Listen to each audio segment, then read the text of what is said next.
Hey everyone, my name is Sam. Thanks for checking out this video. If you get to the end and liked it, then subscribe, thumbs up, bell notification, yada yada yada.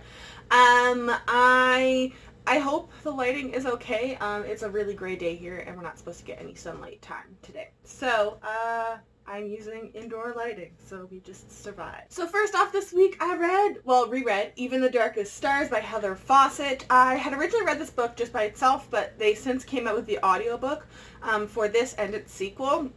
I highly do not suggest the audiobooks. They are not well narrated.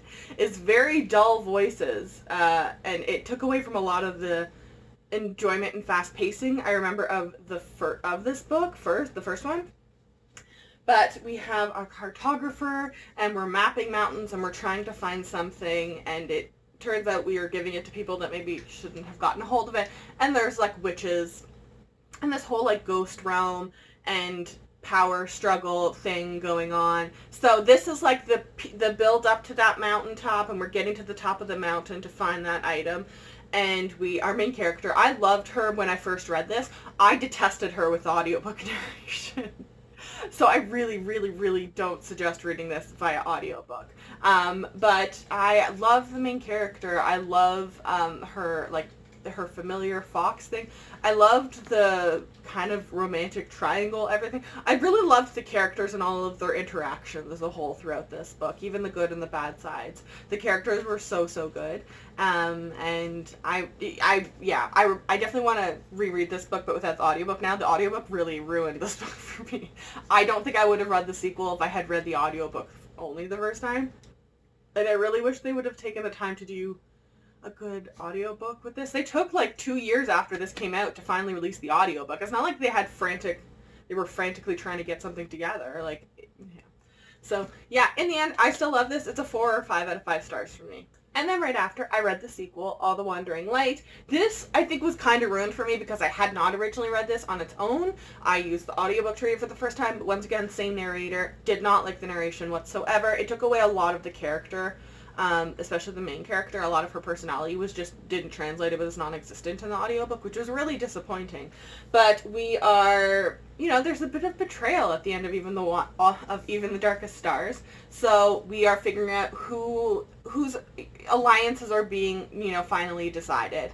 And we're seeing that other side, because we really only see, we only find out who is on the other side, but then we get to actually see the other side in this one. So I think it's actually a really strong sequel. I think this duology itself is really, really good, really strong. Also love that it's from a Canadian author. I'm done this, so I'm going to now be hopefully getting to Ember and the Ice Dragons. I think is her middle grade book that just came out a couple months ago, so I really want to get to that. And just keep an eye on her, because I really enjoy her stuff, and I really love the series covers of these. The ombre, the purple, pink, and then the first one is like the bluey, green, turquoisey stuff. I love these covers so much. I'm just so disappointed with what they did with the audiobooks. This could have been so epic, and it just fell so flat, both of the audiobooks. It's disappointing. So I think, honestly, this is on par with the first book. I didn't have any issues with either of this as a conclusion or the start. I think the world building is everything that you need is given, and I liked all the characters and all of the alliances and all of the character interactions, especially again. I also picked up Girl in the Blue Coat by Monica Hess. I have owned this book for I want to say 2 or 3 years. I got it off of Book Outlet on just a whim, and I was like, whenever I want a World War II one, I'll pick it up. I looked at it. It reminds me a little bit of Schindler's List because of the red jacket in that movie, and then the blue one. But this is actually YA. I thought this was an adult for whatever reason. It was probably just me being, not really totally paying attention to everything. I don't honestly think I've really read a book set in Amsterdam, or really any of the neutral countries during World War II.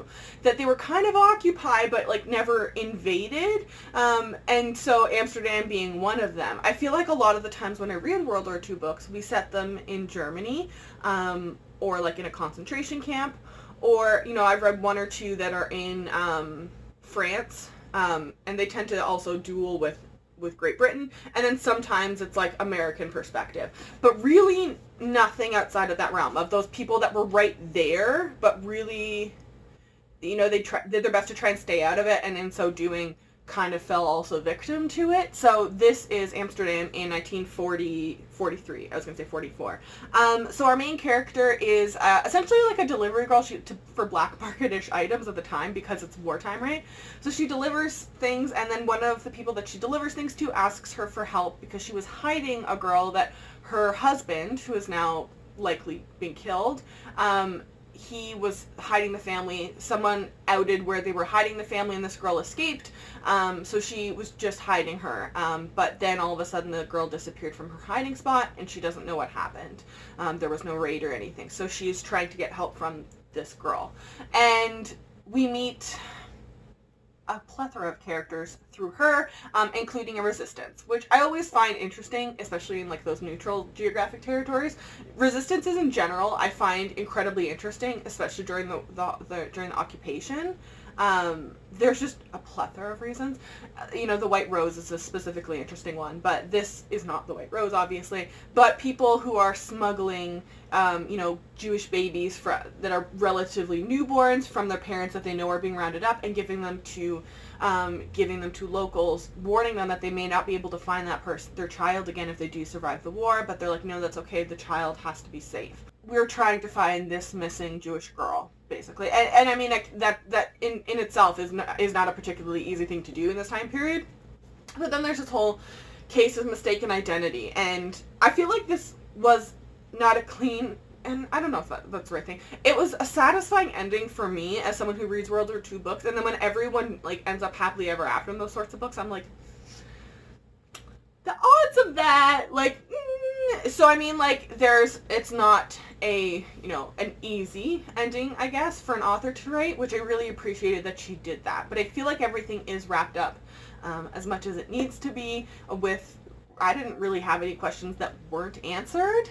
And I did really enjoy the mystery aspect of it. I didn't know the answer until we got to the end. I had no inkling of what that was, and I was so confused for the last like 3/4 because there's like someone gets killed, and I was just like, wait, what is happening? I don't understand. What was the whole point of this book? Like, it was honestly really good. I was really impressed with this, so I'm gonna have to take a look more into the author. And I also, if you know of a book that's set in like World War II, any of those neutral countries, let me know. I'd be really interested to read them. Like Amsterdam, I think Denmark was another one. Those places that were kind of occupied, but like technically, like, the Nazis kind of ran everything unofficially, we shall say, right? But they weren't, France. You know what I mean? Yeah.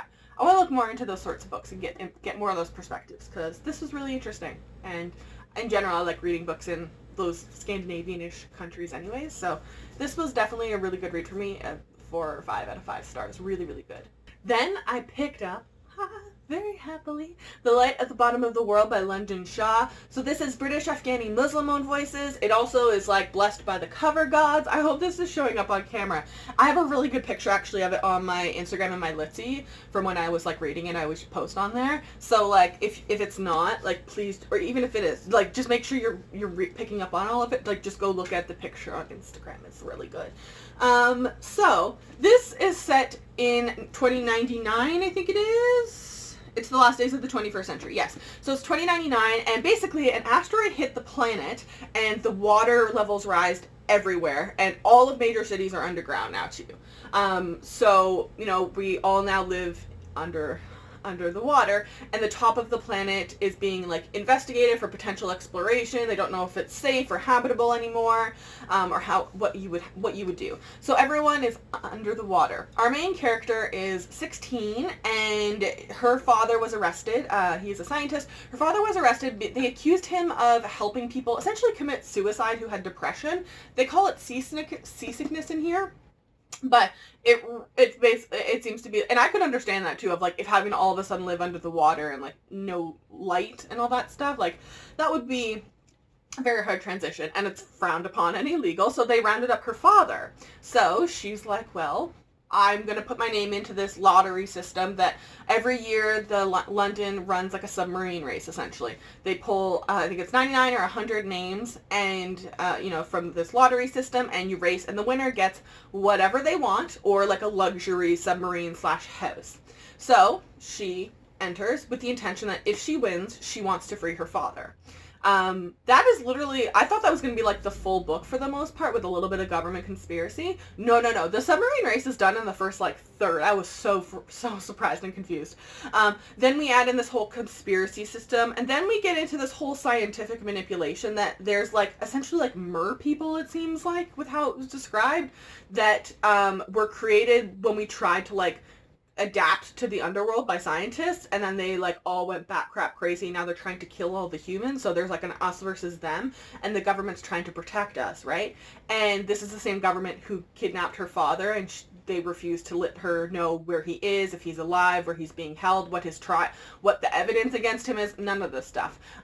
So we have that, and then there's this whole prison break thing that we have when she's trying to physically leave the city of London, and she's being blocked by that same sketchy government.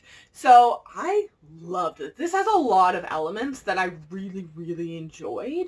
And I feel like they were all like incorporated really cool. I loved the world. And we had this like kind of sense of like what it would sort of look like. First of all, I mean like the cover of the London, but it's like it wasn't like we slowly transitioned and built ourselves underwater. The sea levels rose abruptly because we miscalculated an incoming space comet asteroid thing, so it just like flew through within like a handful of time, right? So all of our existing world is under the water. This is our same century, so like you're still able to be like, okay, like even if you've never been to London like me, you know what Big Ben looks like, you know what Buckingham Palace, so you can like sort of imagine what London would look like.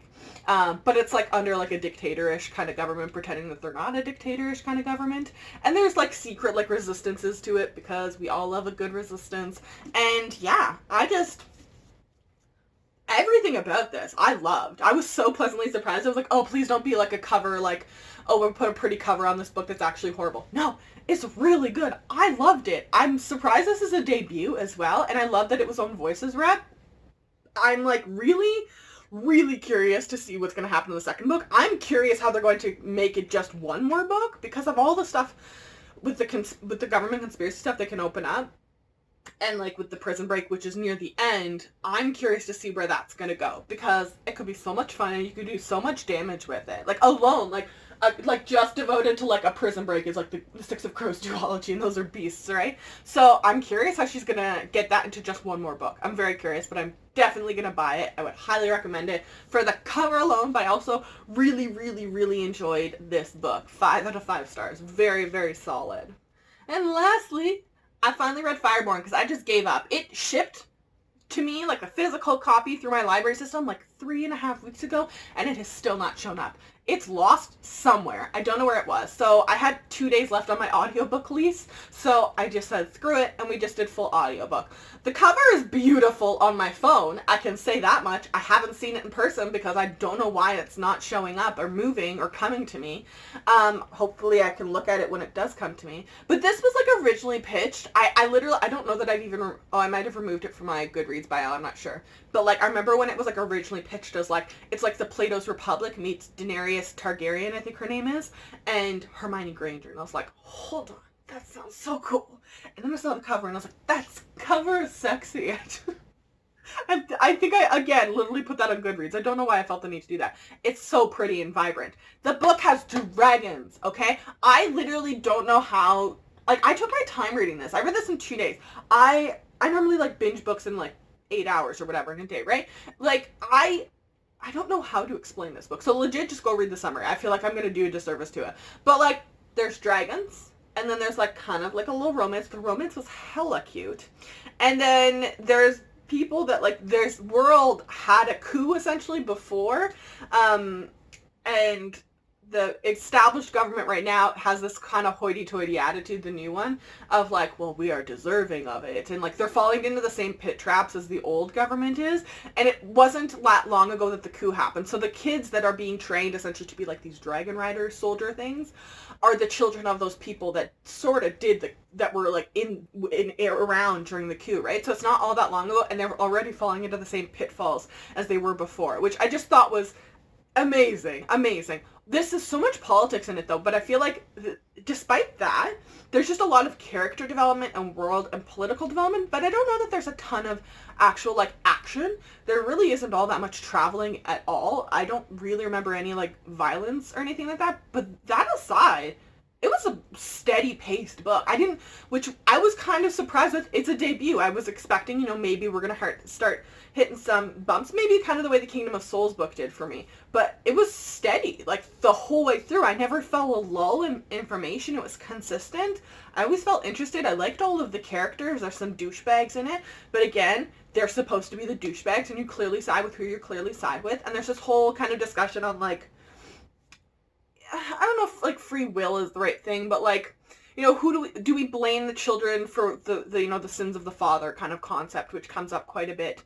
And then there's the kind of, racial undertones built into this world as well, which are deemed very much wrong, bad, don't do that. These guys are the jerks. So I'm honestly pretty blown away by this. I want to see what the freaking book itself looks like, and if I like it, I will go buy it for sure, 100%. And I'd highly recommend reading it, and I still can't believe I read so many good debuts this week. I mean, so many. I think I read 2 debuts. No, 3. Yeah, they were all really good books this week. I'm sorry, I'm like brain farting right now. Anyways, those are the books that I read this week. Let me know in the comment section down below what you read this week. I'd love to know. I will also link all of these books in the description box, along with all of my social media. If you follow me, I will follow you back. And yeah, Tuesday is either going to be a career path or another Q&A, because people seem to really like that. So if you have any things that you want me to answer, book related or non-book related, then put it in the comment section down below too, and I'll try and get to those. So yeah, that is everything.